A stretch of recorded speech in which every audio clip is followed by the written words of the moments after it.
Good morning all. Today we can discuss the Mendelian laws of inheritance. As you all know, Gregor Johann Mendel is known as the father of modern genetics, and he is responsible for the laws governing inheritance of characters. He was an Austrian monk. He studied the pattern of inheritance in garden pea plants and discovered the basics of laws of inheritance. Unfortunately, Mendel's work remained unnoticed until the turn of the 20th century, that is until 1900. It rediscovered in 1900, and other scientists started to add to his ideas to build the current model of genetics as we know. This is called classical genetics. Let's see Mendel's experimentation with the pea plants. He selected Pisum sativum, or commonly known as garden pea, as his experimental material. It has several advantages. It has chromosome number 14. They are annual plants, so its life cycle is very short and many generations can be produced, and it can be grown in a small area. Okay. Then many varieties of plants having alternative forms of several characters are available, just like tall, dwarf, and round, wrinkled. Just like several characters are alternative forms are available in the pea plants, and it bears perfect bisexual flowers, and the floral structure is suitable for artificial cross pollination. And due to self-pollination, the plants are true breeding or pure line or homozygous. That is, they produce progenies with the parental characters on self-fertilization. So, new gene combinations can be easily detected. That's one advantage. The hybrids produce the fertile. The plant is a herb, so we can conveniently handle it for hybridization experiments. And you can see that the stigma here, the style, and this is the anther, the filament, and the ovules are present here. And he selected the pea plant because it is easy to grow and has a short life cycle. Let's see the 7 characters Mendel studied in Pisum sativum. You can see the 7 characters. First one is shape of seeds, and the dominant character is a round shape, and its corresponding recessive form is a wrinkled shape. And next is color of seeds. Dominant is yellow and recessive green. And pod color is green and its recessive color is yellow. And the dominant shape of pods is inflated or full. And the plant length, it is dominant is tall and recessive is dwarf or short. And the position of flowers, and the dominant character is axial position and the recessive is terminal one.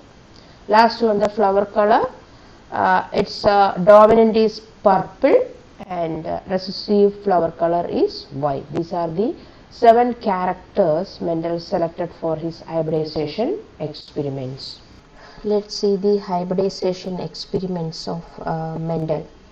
He carried out 4 sets of hybridization experiments, that are monohybrid, dihybrid, and polyhybrid crosses.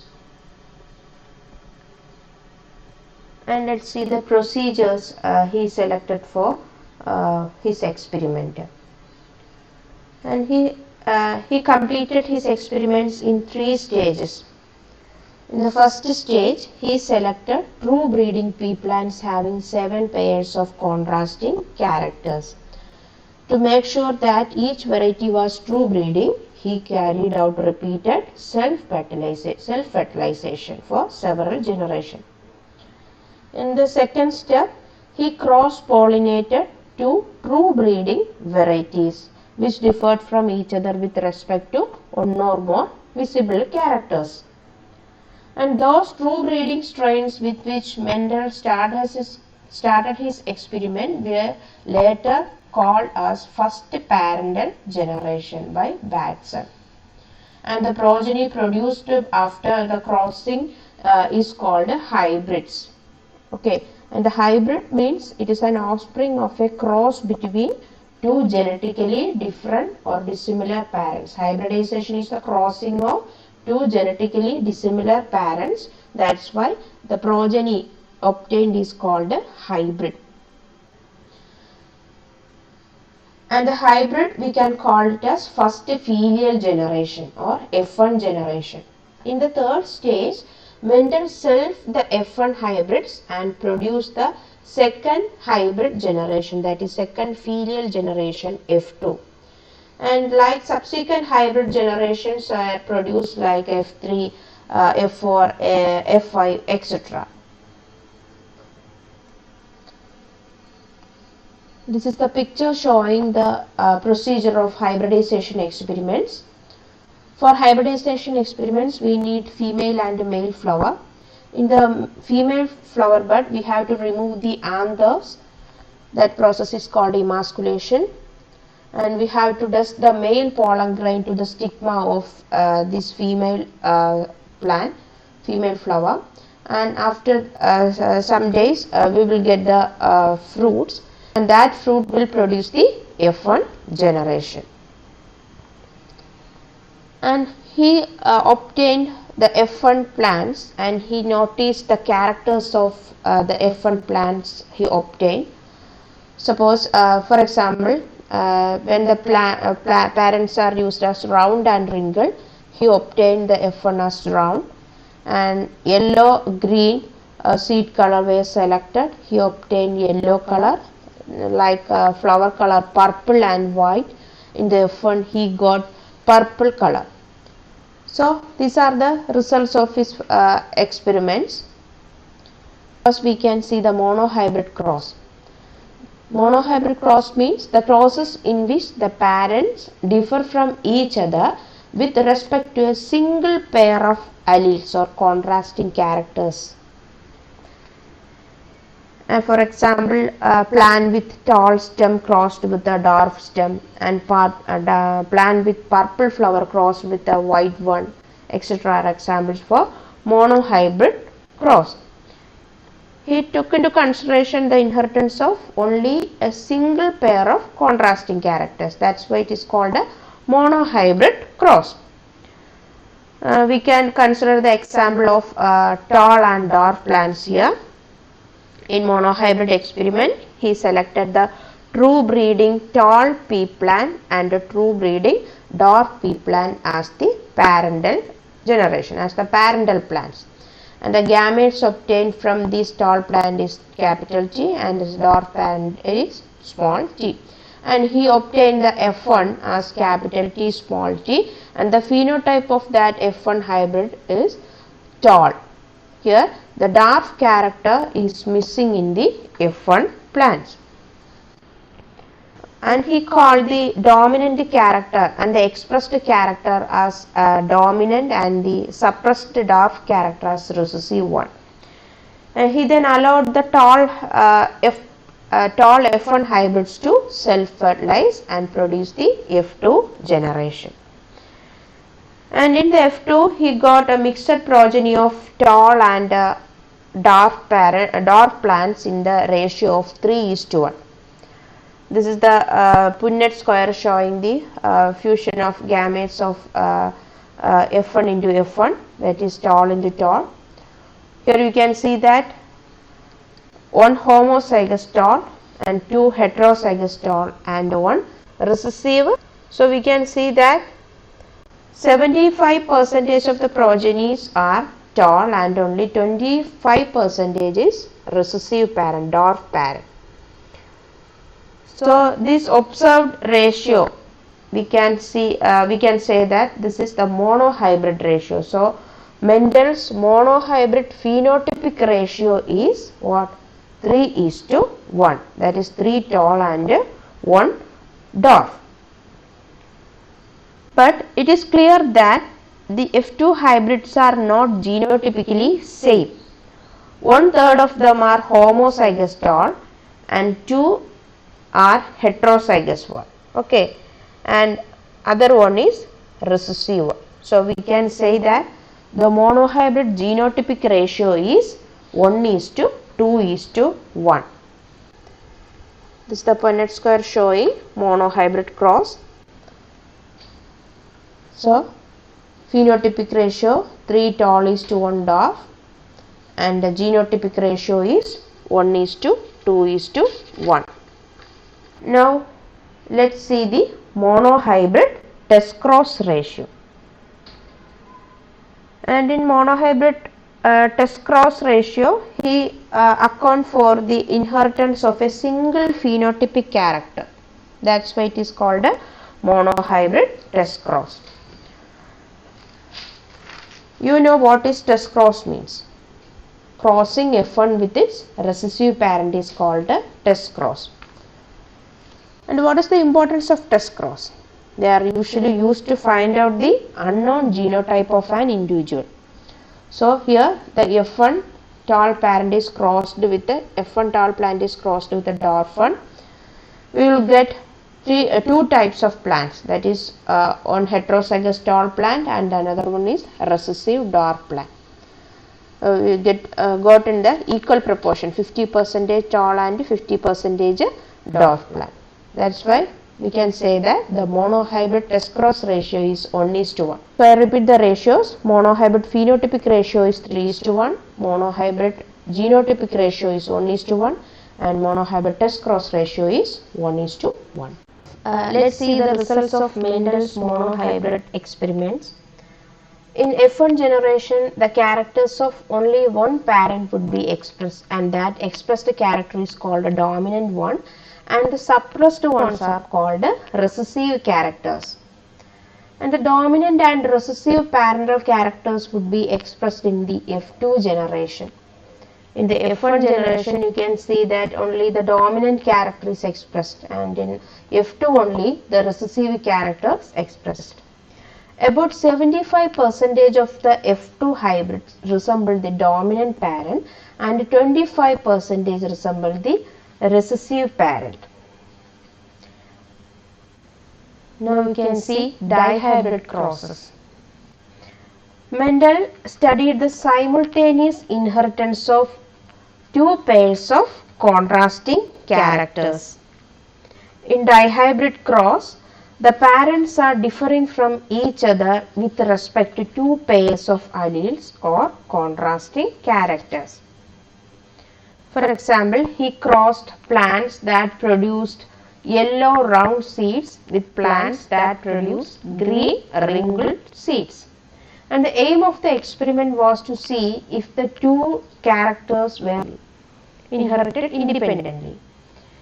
And the procedure adopted was similar to that of monohybrid crosses.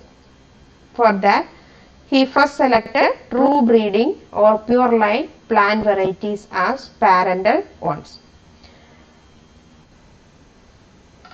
And he crossed such parents.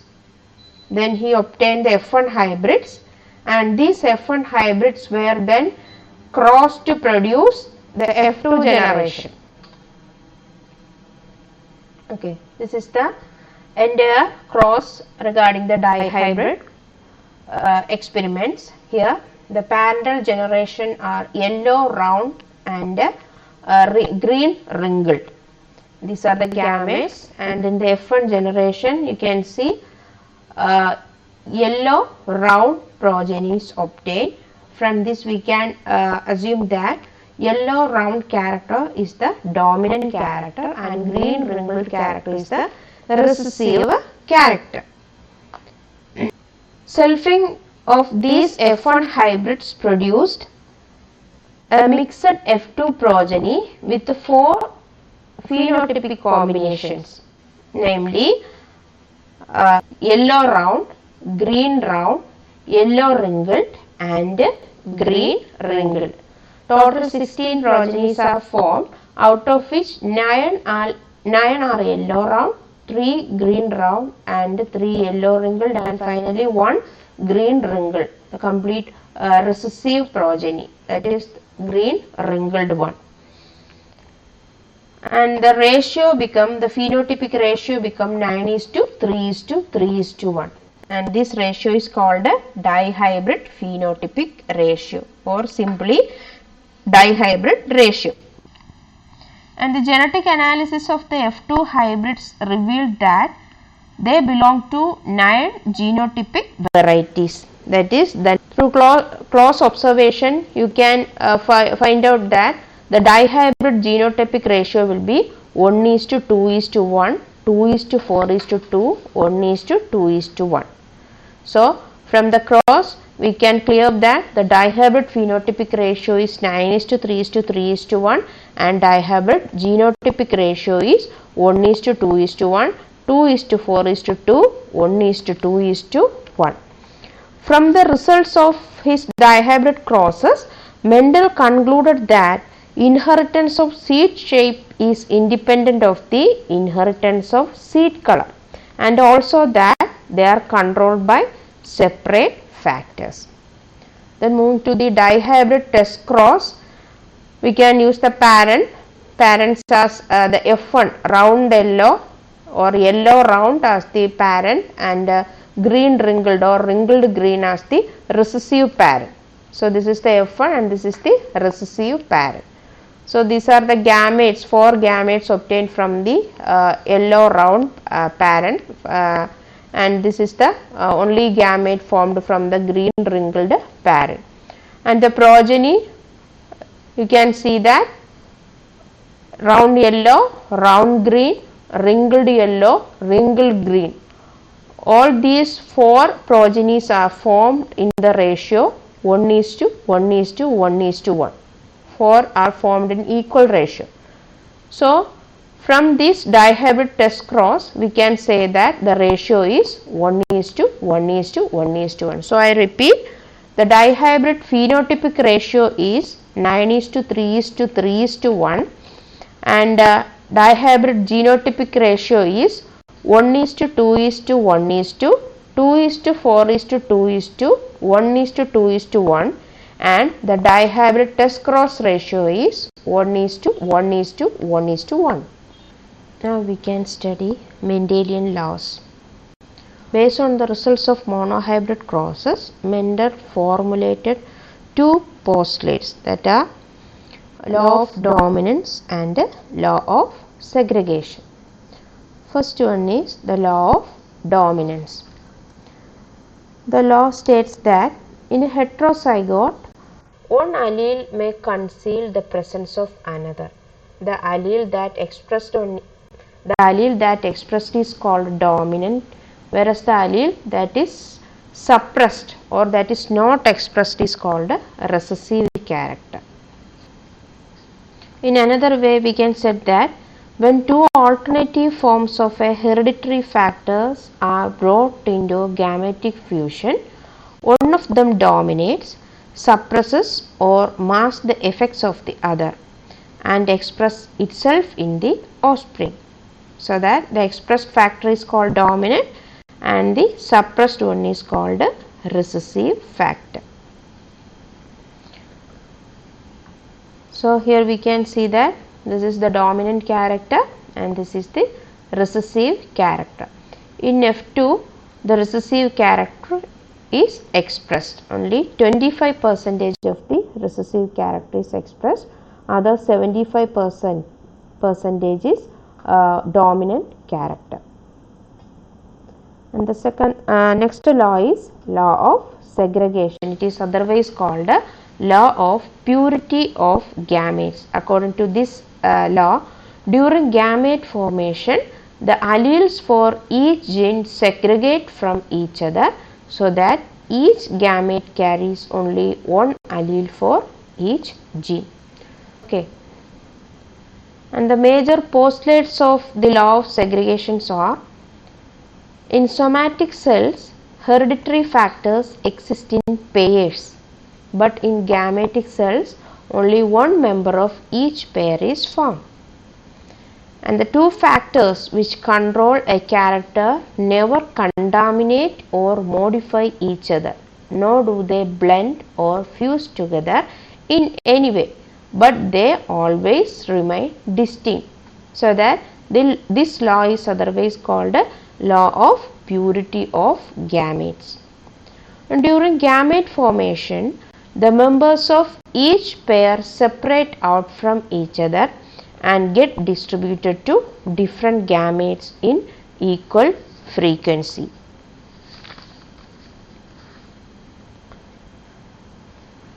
The next law is the law of independent assortment. It states that genes of different characters can segregate or separate independently during the formation of gametes. Here you can see that the two characters which can separate independently during the formation of gametes and form four types of progeny. And the law of independent assortment has no universality because independent assortment of alleles occurs only when they reside on different chromosomes. If they locate on the same chromosome, they may enter into a process called a linkage and get inherited as a single unit rather than independently. So, these are the three laws of Mendel. First one is law of dominance, second law of segregation, and last one law of independent assortment. The law of independent assortment is elucidated with the help of dihybrid cross. So these are the conclusions obtained through his crossing experiments. Every heritable character is an independent unit governed by two alternative forms of a hereditary factor. One of the alternative factor is dominant and the other factor is recessive. These hereditary factors act as particular units. In somatic cells, these factors exist in pairs and members of each pair come from two different parents. The companion factors of each pair separate from each other during gamete formation, so each gamete gets only one of them. In some cases, the companion factors of each pair are same, that is both being dominant or recessive. In other cases, one of the pair is dominant and the other is recessive. The last one, the factors of different pairs behave as independent units. They are sorted independently and then come into random combination. These are some of the important conclusions by Mendel through his hybridization experiments. So, thank you for watching.